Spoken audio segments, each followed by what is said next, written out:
எனக்கு விரோதமாய் கூடி இருக்கிறார்களே என்று வேதனையோடு இருக்கும் ஆத்மாவே, இன்று கர்த்தர் உங்களுக்கு சொல்லுவது ஏசாயா 54:15.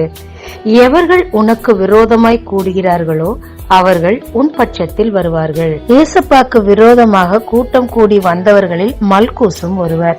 அந்த கூட்டத்தின் மேல் கோபப்பட்ட பேதுரு மல்கூசின் காதை வெட்டிவிட்டார். ஆனால் மல்கூசு இயேசுவிடம் வந்தபோதோ அந்த காதுகள் அதே இடத்தில் இருக்கத்தக்கதாக தேவன் அவரை குணமாக்கினார். கர்த்தர் நம் பட்சத்தில் இருக்கும் போதும் மனுஷன் என்ன செய்வான் என்று வேதம் சொல்லுகிறது. உங்களுக்கு விரோதமாக கூடியிருக்கும் இந்த கூட்டத்தை பார்த்து நீங்கள் பயப்பட வேண்டாம். தேவன் உங்கள் பட்சமாய் இருக்கிறபடினால், உங்கள் பாதைகள் அவருக்கு பிரியமாய் இருக்கிறபடினால், உங்கள் சத்துருக்கள் உங்கள் பட்சமாய் வர கர்த்தர் உதவி செய்வார். ஜெபிக்கலாமாங்க.